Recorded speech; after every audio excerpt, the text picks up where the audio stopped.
কি বলো না, বলো নেমো আছো। দাদা বন্ধু ফোন দেয় আপনাকে সবসময়?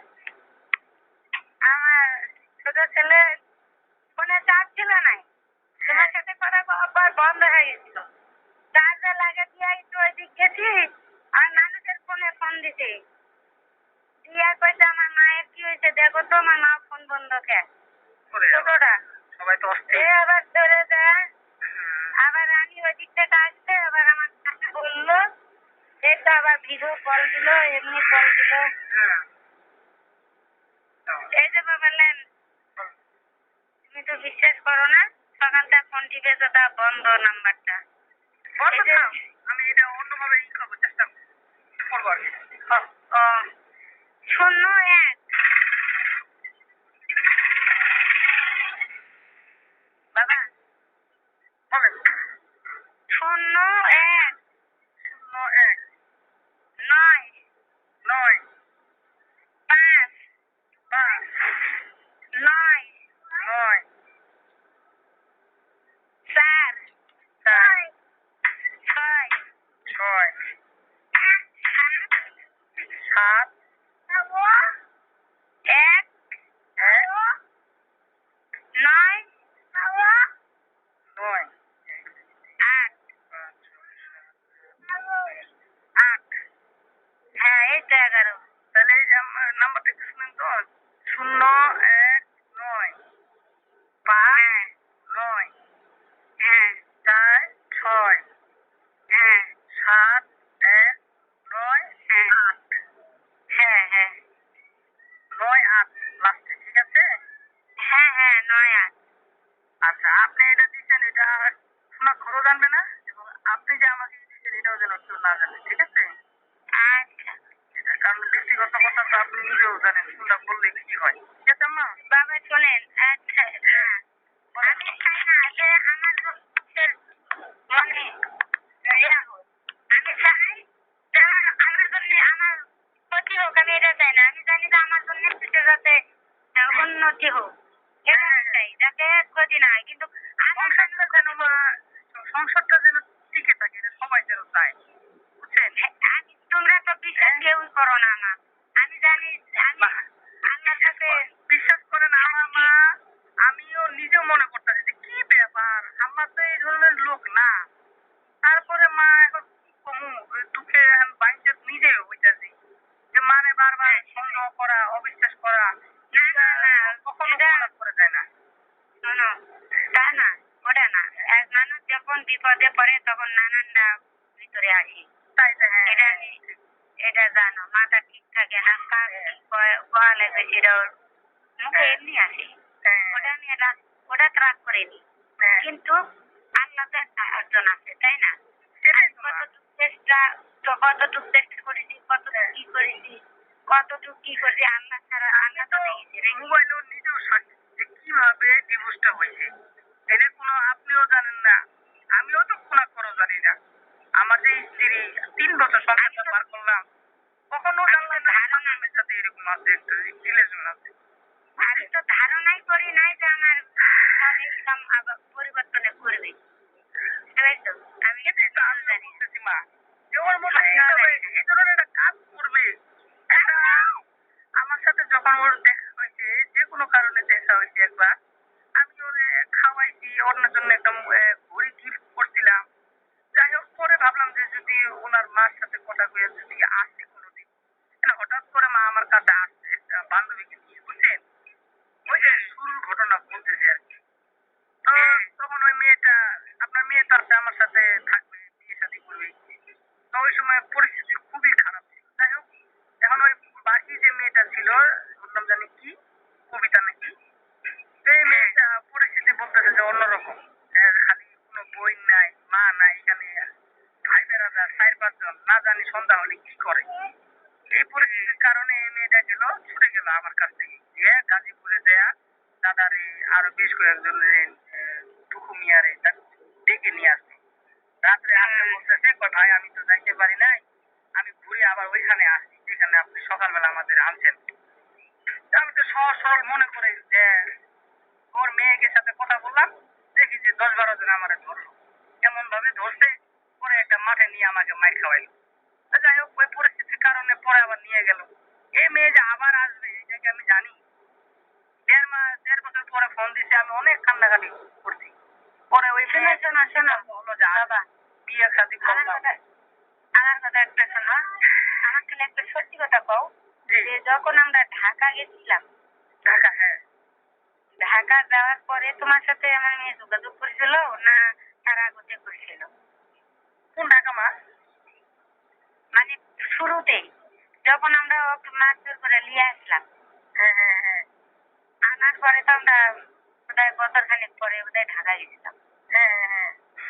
তাহলে তোমার কাছ থেকে যখন ছুটে নিয়ে আসলাম, আনার পরে কতদিন পর তোমার সাথে যোগাযোগ করেছি? এরপরে 1.5 বছর পরে। 1.5 বছর পরে? 1.5 বছর পরে হলে আমরা ঢাকা যাওয়ার পরে যোগাযোগ করেছি। করছে, হ্যাঁ। তাহলে আমি যে এই মেয়ে করবে আমি এটা কখনো ভাবি নাই। এর মধ্যে তোমার সাথে আর যোগাযোগ হয়নি? না, তার ভিতরে আর যোগাযোগ হয়নি। তখন 15-20 দিন যোগাযোগ হয়েছে, ওর ভিতরে কইছে আমি আসবো। পরে আমি কইছি তাহলে ঠিক আছে আমি আসো। তখন আপনারা না জানাই ওই দিন নাকি দুর্গা পূজা কি জানি হয়েছিল। পরে ওই দিন আইসা পরে কই কান্নাকাটি। 4-5 দিন সিদ্ধান্ত নিলাম যে আমি এর বিয়ে করবো না। ওটা ধরিও নাই, লাড়িও নাই, করি নাই। পরে আমারই বন্ধু বান্ধব কইতেছে শালার বেটা শালা, তুই ওরে নিয়ে আসলি, এখন তুই ওরে 4-5 দিন রাইখা ওর নষ্ট হোক আর না হোক, তুই আর ওরে 2 লাখ টাকা দিবি, নিয়ে ওরে তুই বিয়ে করবি। আমারে মাইর খাইলাম, মাইরটার খাইয়া ওই দিন পরে একদিন পরে ভুল করছো, তখনই আমাকে ফোন দিয়ে জানাবা লাগতো। তারপরে ওই যে মেয়ে যে সিদ্ধান্ত হয়েছে, রাজি হয়েছে, বিয়ে করবো, ঠিক আছে। এখন এই বিয়ে থেকে 6 মাস না যাইতেই নিজে নিজে উত্তেজিত হইয়া আমার সাথে কয় আমি তোর ভাত খাবো না, ই খাবো না, তুই আমার ডিভোর্স দে। 6-8 মাস, 1 বছর ঠিক আছে মা, নামাজ পড়ছে, আরবিও পড়ছে, হ্যাঁ। তারপরে বোরখা কিনছি 2টা, সুন্দর করে বাইরে গেলে বোরখা পরে, একেবারে একটা ভদ্র মেয়ের মতন, ঠিক আছে। কিন্তু এর ভিতরে যে এই যে বাচ্চা হওয়ার এই পর্যন্ত তো চলে গেছে। পরে শুনি নাকি যে সাদ্দামের সাথে 6 মাস 8 মাস পরে বিবাহ হওয়ার ওর সাথে বলে লাইনটা কিভাবে হলো, আপনার মেয়ে বলে মোবাইলে গেছে ডিলিট করতে, কি জানি সাদ্দামের কাছে। সাদ্দামে কয় আমি ডিলিট করে দিব, আমার একটু কি দিব। হয়তো আপনি কি চান? পরে কয় আমার এইটা দেওয়া লাগবে। পরে কইতেছে তার মোবাইলে কি আছে? মোবাইলে আছে আমি মার সাথে কি কথা কইছি না কইছি ওগুলো ট্যাপ করে ছেড়ে দিছি। এই একটা জিনিস, হ্যাঁ, অটো রেকর্ড করা আছে, আমি অটো রেকর্ডটা বন্ধ করতে পারিনি। না না এই যে হ্যাঁ সাদ্দামের কাছে বলে ডিলিট করতে, বুঝছেন। ওই সময় ওটা সুযোগ পাইছে, পাইছে আর তাহলে কি হয়েছে, একদিনও কি হয়তো হয়েছে তো করে নিছি। পরবর্তী মানুষ সব জানা, পরবর্তীতে তুই যা যে শরীর বাচ্চা আমার এইভাবে ব্যবহার করতেছে, আমি আর কিছু কই? হ্যাঁ, আপনার মেয়ে একটা নিজের একটা শরীর কেমনে আরেকজন মাইকের 2.5 বছর থেকে দিয়া ওই তো কোনটা ঢুকছে বলেন? না ঢুকছে ভগবানের গুণ, না ঢুকছে আল্লাহ কোন গুণ দেওয়ার কিছুই ঢোকেনি, কিছু শয়তানের সাথে কিছুই ঢোকেনি। আমি কর এই যে ধরেন একটা বাচ্চা হইলো, তারপরে আর কিন্তু বিবেক ঢুকলো না যে আমি কি করতে চাইতেছি, আগামী দিনে আমি কি করবো। 1.5 টাকা দিয়ে টিকিট কাটে ওর নিয়ে গেলাম, ঠিক আছে, আপনার এই যে বাড়ি থেকে নিয়ে গেলাম। 2 মাসও যায় না, ভালো ভালো জিনিস খাওয়াইলাম। সেই মেয়ে মনে করুন কথায় কথায় আমার লোকের ঝগড়া করে। আর বাচ্চাটা আছে না, তাই 12টা বাজুক 1টা বাজুক করে দিয়ে ধমক দেয়, কুত্তার বাচ্চা, তোর জন্য আমার জীবনটা শেষ। আমি তো কিরে বাবা, একটা আল্লাহর রহমতে একটা বাচ্চা হলো, এর জন্য বলো জীবনটা শেষ হয়ে গেল। পরে আমি ধমক দেয়, মায়ের দেয়, তোর ভাত খাবো না, তুই আমার তালাক দে, তুই প্রতিদিন আমার মারতেছ। এটা পরের মাইয়া আইন না, মায়ের বরং তো মায়ের খাইছি, ইজ্জত হারাইছি, সম্মান হারাইছি এই মাইয়া। এখন দেখি যে আমার ফুফাতো ফেলে গিয়ে আল্লাহ এখন আরো সুযোগ পাইছে যে আমার বাপ মা নেই, আত্মীয় স্বজন কেউ নেই, মেয়েটারে আমি যেটা বুঝছেন।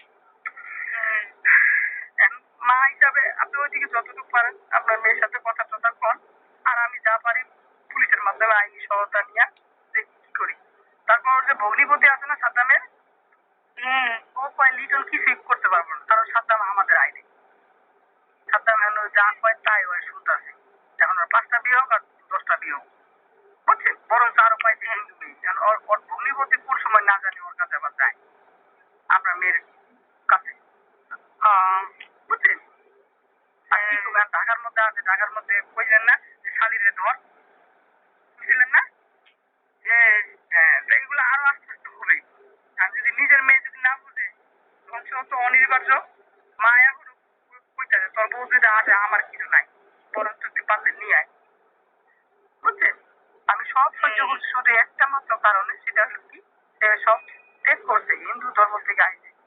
আমি ওর জন্য দেখ আস্তে আস্তে করে শুধরাবো, চেষ্টা করলে কি না হয়। যে মেয়ে আর্মি করছে, নামাজ পড়তেছে, তার মধ্যে তো পরিবর্তন আসবেই।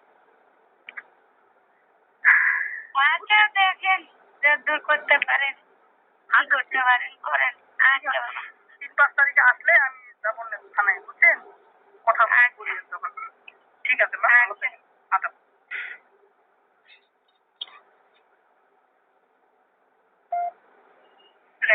জি আম্মা। হ্যাঁ মা, ব্যস্ত আছেন? না কি কও? আপনার ওই যে তখন থেকে কি আপনি কি কোনো বেলা ট্রাই করছিলেন ফোন দেওয়ার জন্য ওই নাম্বারে? আজকে না নেই। ফোন দেন নাই? আমিও আমিও তো ফোন দিই না, আমি চাচ্ছি যে আমার প্রতিবেশীদের দিয়ে ফোন দেওয়া হোক আর কি। বই আছে না, ফোনগুলা দিয়ে ফোন দেওয়া হোক। সেটা তোমার খুশি। আমি তুমি নাম্বারের তাহলে সেই কাল থেকে অস্থির হইতো, আমি নাম্বারটা তো দিছি তাই না? এখন তুমি কি করবা না করবা সেটা তোমার। এমনিতে আম্মা একটা খবর পাইতেছি, ঠিক আছে? এখন সেটা খবর হইলো যে আমি যদি বিয়ে করি, হ্যাঁ, হ্যাঁ আমার খবর টবর শুনে সাদা মনে করেন 1 বছরের ভিতরে আর কি, মানে আমি যদি বিয়ে করি, যতদিন বিয়ে না করবো, হ্যাঁ হ্যাঁ ততদিন এমনি চলবে আর কি। আর যখনই বিয়ে করবো তখন মনে করেন আপনার মেয়ের সাথে ঝগড়া, ঠান্ডা চুষ্টা হাবিজাবি করবে আর কি। এটা মনে করেন রাখার মতো না। আর এখন মনে করেন আমার কাছ থেকে চলে গেছে, বড় বিয়ে করে বিয়ে করবো না কি করবো, কাগজপত্র তো ওর কাছে নাই অরিজিনাল। তো ওইটা আর বলতে চাচ্ছি না, চাচ্ছি যে এইটাই যে আমি যদি বিয়ে করি, বিয়ের পরে আপনার মেয়ের সাথে মনে করেন অস্থিরতা শুরু করবে আর কি, এটাই। কে করবে? সাথে মেয়ে, তো তুমি যে করবেন সে হয় অস্থির করা কি হবে? মানে আপনি বুঝেন নাই, আমি যদি অন্য কোনো মেয়ের বিয়ে করি, হ্যাঁ আপনি পরিষ্কার না হলে তো হবে না। আপনি কথাটা আগে শুনেন। আমি যদি অন্য কোনো মেয়ের বিয়ে করি, তারে তো আনার জন্য চেষ্টা করতেছি, তাই না? হ্যাঁ এইভাবে পুলিশের মাধ্যমে হোক আর ওই যে আপনাদের তার মা বাপের মাধ্যমে হোক, তার তো বউ মনে করেন একটা থেকে 2টা আছে, বুঝেন নাই? এটা তো নষ্ট করে ছেড়ে দিব, কিন্তু এর আনার জন্য আমি যত তকদির করা লাগে করতেছি। বাপ মার অন্যজনকে হাতে পায়ে ধরতেছি, কান্নাকাটি করতেছি। তো এখন ওর কানে পৌঁছায় নাই, এখনো পৌঁছায় নাই। আমি যে কতটুকু কিভাবে আসি বাচ্চাকে নিয়ে, আমি ওরা যে চাচ্ছি, এটা ওর কানেই যদি না পৌঁছায়, জেনে শুনে যদি ও এইভাবে চুপ করে থাকে, তাইলে মনে করেন বিয়ে করে ফেলায় আর 2-4 মাসের ভিতরে, বুঝছেন আম্মা? হ্যাঁ, তখন তো মনে করেন আপনার মেয়ের মনে করেন যে চর্চা শুরু করে করবে আর কি। তখন ওইদিকেও গেল এইদিকেও গেল, এই হলো অবস্থা। এখন প্রতিবেশীরা বলতেছে সাবধান, এখন যতদিন পারবো এখন যদি বিয়ে না করে ততদিন ওরা ভালোই ভালোই রাখবো, বিয়ে করলে ওর সাথে শুরু করে দিব অত্যাচার, ঠিক আছে? এই হচ্ছে কথা। শোনো, আমার কথাটা কি জানো? হ্যাঁ তুমি তুমি যতগুলো কথা আমার কথা আমি সবই শুনেছি তাই না? হ্যাঁ কিন্তু আমি কোনোটা ভালো মন্দ কিছুই উত্তর দিই না, দিই কি? জি হ্যাঁ, না না হ্যাঁ, এখন যে কথাটা বলেন এটার উত্তর দিই। শোনো, তুমি যতগুলা ভাবিস, যতগুলা চিন্তা করিস, সবটাই যতগুলা তুমি ভাবা চিন্তা করিস, হ্যাঁ এগুলো তেমন ব্যর্থ। কেমন করে জানো? আমার খারাপ মনে করো তাতে কিছু আসে যায় না। হ্যাঁ আমি যদি তোমাকে না চাই, হ্যাঁ আমি যদি তোমাকে না চাই, হ্যাঁ আমার চাই বুঝালাম, হ্যাঁ আমি যদি তোমাকে না চাই তাহলে যত মানুষ চেষ্টা করুক কোনো কাজেই লাগবে না। লাগবে। আর হ্যাঁ তুমি যেটা চিন্তা করিস যে তুমি এটা চিন্তা করছো যে আমি বিয়া করলে ওই মেয়েটার কষ্ট হবে, অত্যাচার করবি। হ্যাঁ মায়া করে বিয়া করুক আর না করুক, যেভাবে আছে এভাবে টাকা যদি ছাড়ে দেয় তাহলে মেয়েটা অকলে থাকিবি। হ্যাঁ মেয়েটা তো সেটা ভাবে না। এটাই তো ভাবতেছে না, এটাই তো এই ভাবনাটা তোমার ভাবে কোনো লাভ নেই। তোমার যেটা ভালো হয় সেটা তুমি করো। আর আমার কাছ থেকে তুমি নাম্বার চাইছো, তোমাকে নাম্বার টাম্বার কামান দিচ্ছি। এখন তোমার যেটা ভালো হয় হ্যাঁ সেটা করো। আমার আমার কাছ থেকে আর কিছু চাচ্ছিস? আর কোনো সিদ্ধান্ত লিবাটা আছে? আর সিদ্ধান্ত কি, আমি মনে করো আজ হোক কাল হোক 10 বছর পর হোক সাতটা মেয়েরা আমি ব্যবস্থা করে ছাড়বো, যদিও এখন ওর কাছে আছে। আপনার ভবিষ্যৎ আমার কথা শোনেন, এটা তোমার, আমি এই জন্যই তোমার কথাটা কইলাম, এটা তোমার এখন ব্যক্তিগত। এখন আমার কাছ থেকে তোমার পাওয়ার কোনো আশা আছে? সাবধান না, আছে তোমার মামা। ইয়ে আছে, বল। হ্যাঁ, বলো। সাবধান মনে করে আমাদের আত্মীয় সুতায় বাঁধা, বুঝলেন না? ওর হ্যাঁ। বাসা থেকে আমার বাসা 5 কিলো না। হ্যাঁ, কিন্তু এখন এই ছেলের ধর্ম কোথায় আছে না আসুক, কোথায় আছে না আছে এটা তো আর মনে করো আপাতত পাচ্ছি না। আপাতত আমার হাতের বাইরে, বুঝছেন? তো হুম। আগামী ভবিষ্যৎ বলতেছে যে 2-4 মাস পরে আমি আর মনে করেন মেয়ে দেখতেছে যে বিয়ে শাদী করলে ততদিন আর কি ভালো রাখবে, 1 বছর রাখুক 2 বছর রাখুক ভালো রাখবে, ততদিন মনে করেন ওরা তো বাড়িতে আনবে না। যখন বাচ্চা কাচ্চা একটা হবে তো বাড়িতে তো আনবে না। ওর মা কি এতই বোঝায় যে ওর ছেলে যা বলবে তাই বাপ মা শুনবে সাবধানে? এই তারা কি শোনে? তাহলে ওর বাচ্চা যেটা আপনাদের এখন যেটা আছে বাসায়, ঠিক না? এখন আম্মা শোনেন, শুনেন, আমার কথা শোনেন। ওলা কাহিনী আমার শুনে লাভ নাই, কারণ আমি আপাটা বন্ধ করে দিচ্ছি। হ্যাঁ এখন হ্যাঁ তোমার কাউসানের জানে তোমার সাথে আমি কথাবার্তা কয়ে আছি, হ্যাঁ বুঝতে পারছো? জি আমি ওর সাথে যোগাযোগ করা বন্ধ করে দিচ্ছি। এখন হ্যাঁ তোমার সাথে আহ্বান করেছি। হ্যাঁ এখন তোমার ভালো লাগছে আমার কাছে কথাবার্তা শুনেছি, তাই না? হ্যাঁ হ্যাঁ কিন্তু আমার কাছে তোমার কাছে একটা অবিশ্বাস থাকলো কি যে আমার যদি কথাবার্তা কয় আমার নাম্বারটা দেয় না। হ্যাঁ এখন যে নাম্বারটা আমার কাছে আসলে আমি তোমার এইটা আম্মা আপনি আগে দিতে যদি পারতেন, আগে দিলে তারা না, আগে ভাগে না, আগের কথাটা কাছে বাদ দেন। হ্যাঁ তোমার যে আমার ফোন বন্ধ থাকে, তোমার নাম্বারটা দিয়ে আমি কি করি? তোমার যদি নাম্বারটা কাটে না, হ্যাঁ, আপনি ওখান থেকে চেষ্টা করতেছেন, তাহলে এটা দুজনের চেষ্টাতে ভালো হইতো না? শোনেন, আর নাম্বারটা যদি খোলা না থাকে সেই নাম্বার দিয়ে পুলিশের বাপেরও ক্ষমতা নাই। ওলা না থাকলেও যে আপনার কাছে মাঝে মাঝে কলটা আসে, তা আপনি ওইটাও তো দিতে পারতেন যে বাবা হ্যাঁ নেও ধরো তুমি কথা বলে দেখো এই যে পাগলের মতন দুষ্টা তো আমি টাকা ফোনটা কাটে দেওয়া 1 মিনিটই হয় না, আবার ফোন করছে, দেখো যে বন্ধু। আমি কি করি বলি? যাই হোক আপনার এই যে কথাটা আপনারা পৌঁছানোর দরকার, মা হন আপনি শাশুড়ি হন, পৌঁছাই দিলাম। আপনার কাছে আমি পৌঁছাইলাম, কথাটা বললাম আর কি। নাতি যেহেতু আপনার কাছে আমার কাছে আছে, আজীবন আপনি আমার শাশুড়ি হয়েই থাকবেন, এইটুকুই জানি। কারণ এই ভবিষ্যতের কথা আমি শুনলাম, পাড়া প্রতিবেশীরা এইটাই বলতেছে লিটন যতদিন বিয়ে না করে ততদিন ওই ভালো রাখবো, যখন বিয়ে করবো তখন ওরে ছেড়ে দিব। ঠিক আছে, এই হলো ঘটনা। আর সেটা শোনো, আমার ছেলে যে মুখের ভাষালা করে নেই, আমার ছেলে তোমার কাছে যে ভাষালা করছে, হ্যাঁ সে ভাষাগুলা খেয়াল করিও। আমি ছাড়া দিবা আর একটা নিবে, সমস্যা নেই। হ্যাঁ এটাই আর কি বলছিল দাদা। এই তো হ্যাঁ যে আমাদের কাছ থেকে চলে গেছে লিটনের কাছে, লিটনের কাছে যে থাকবে না তার কোনো গ্যারেন্টি আছে? ওর কাছে গেছে, ওর কাছেও থাকবে কিনা তার গ্যারান্টি আছে? ওইটাও গ্যারেন্টি নেই। ওটাও গ্যারান্টি নাই। এই জন্য তোমাকে আমি বলছি যে এই সাবজেক্ট বাদ দিয়া মন চাইলে আমার সাথে কথা কয়। এইরকম আজকে যে কথাটা বললেন না মা, তোমার ভালো মন্দটা, হ্যাঁ তোমার ছেলের ভালো মন্দটা তাহলে আমার সাথে যোগাযোগ করে শেয়ার করিও, ওর সাবজেক্টটা বাদ দিয়া। আজকে এই যে যেরকম কথা বললেন না, এই সুরে কথা হ্যাঁ। বলছেন খুবই ভালো লাগছে, কিন্তু এরকম যদি আগে যদি হইতে, আমি তো ওই দিনই তোমাকে বলছি বুঝছেন? যে আজকে যদি এই এরকম বান্দরটা হইতেন না মা, কি আর বলবো? তাহলে এই আজকে বান্দর আমার আগে হলে আমার এই কষ্টটা করা লাগতো না, বুঝতে পারছো? আমি নিজেও চাইছিলাম যে আপনি আমার বাসায় আসেন বেড়াইতে। ওই দিন গিয়েছেন, আধা ঘন্টাও ছিলেন। আমার কি যে খারাপ লাগছে জানেন না আম্মা, বলে বুঝাতে যে পারবো না। এখন ওই সাবজেক্ট বাদ দিয়ে কথাবার্তা রাখো।